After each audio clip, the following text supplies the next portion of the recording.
আপনাকে যদি বলি বাংলাদেশের পার্বত্য চট্টগ্রামে এমন একটি সম্প্রদায় বসবাস করে যে সম্প্রদায়ে বিবাহ বিচ্ছেদ তথা ডিভোর্সের কোনো রীতি নেই। বাংলাদেশের অধিকাংশ মানুষ এই সম্প্রদায় সম্পর্কে জানে না এবং সারা বাংলাদেশে এই সম্প্রদায়ের মোট জনসংখ্যা মাত্র 4000 জন।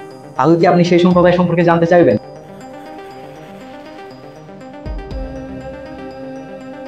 পার্বত্য চট্টগ্রামে 14টি জনগোষ্ঠীর বসবাস এবং এই 14টি জনগোষ্ঠীর মধ্যে অন্যতম পিছিয়ে পড়া জনগোষ্ঠীর নাম খুমি।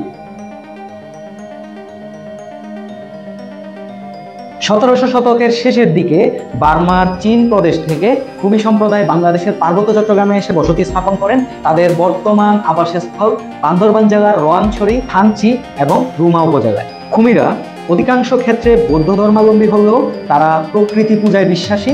তারা নদী, পাহাড়, পাথর, ঝর্ণা কিংবা অন্যান্য প্রাকৃতিক নিদর্শনকে পূজনীয় বস্তু হিসেবে মনে করে। তারা সারা বছর জল দেবতার পূজা করে এবং বছরে 2 বার নবান্ন উৎসব পালন করে। তারা শ্রাবণ মাসে গ্রাম দেবতার পূজা করে।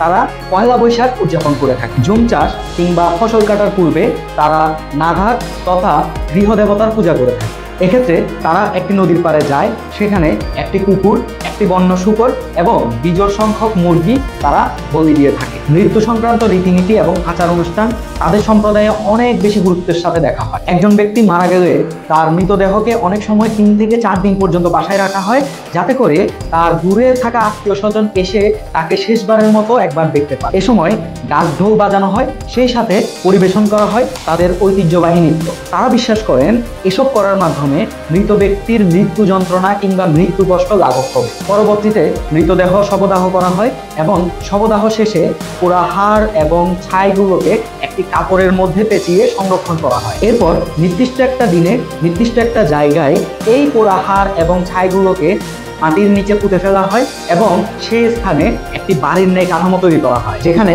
উক্ত মৃত ব্যক্তির ব্যবহার্য জিনিসপত্র রাখা হয় এবং ওই ব্যক্তির আত্মীয় স্বজন এবং অন্যান্য শুভাকাঙ্ক্ষী সেই স্থানে এসে মৃত ব্যক্তির প্রতি সম্মান এবং শ্রদ্ধা প্রদর্শন করেন। সেই মৃত ব্যক্তির আত্মার প্রশান্তির জন্য প্রার্থনা করে থাকেন। এই হলো খুমি সম্প্রদায়ের মৃত ব্যক্তি সৎকার প্রক্রিয়া।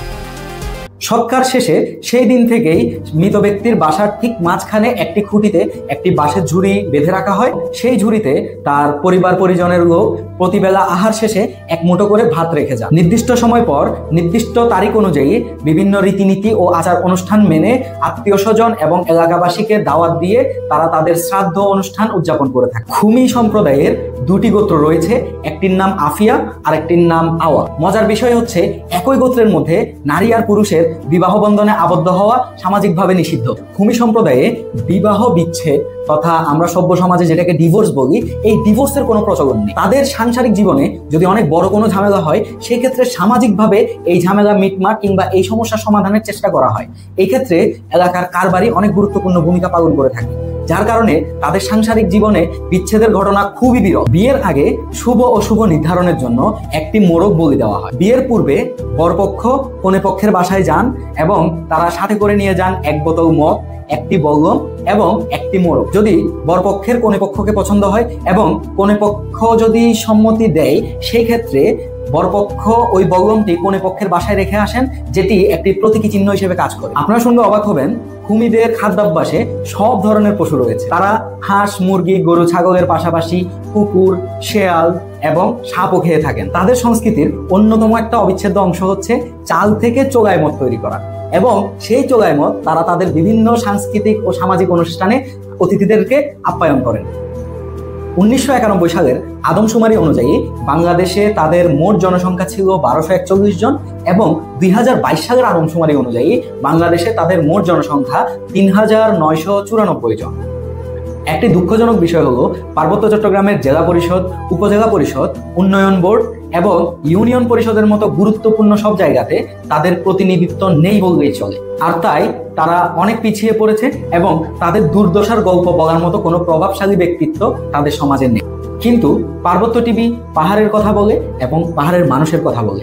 তাই আমরা পার্বত্য টিভি থেকে জোর দাবি জানাই, যাতে করে পার্বত্য চট্টগ্রামের সকল গুরুত্বপূর্ণ প্রতিষ্ঠানে খুমি সম্প্রদায়ের ন্যায্য প্রতিনিধিত্বের ব্যবস্থা করা হয়। আসুন আমরা খুমি সম্প্রদায়ের পক্ষে আওয়াজ তুলি, যাতে করে তারা শিক্ষায় দীক্ষায় আলোকিত হয়ে তাদের জাতি এবং দেশের কল্যাণে কাজ করতে পারে। ধন্যবাদ সবাইকে। পার্বত্য টিভি থেকে এইচ ফাহিম।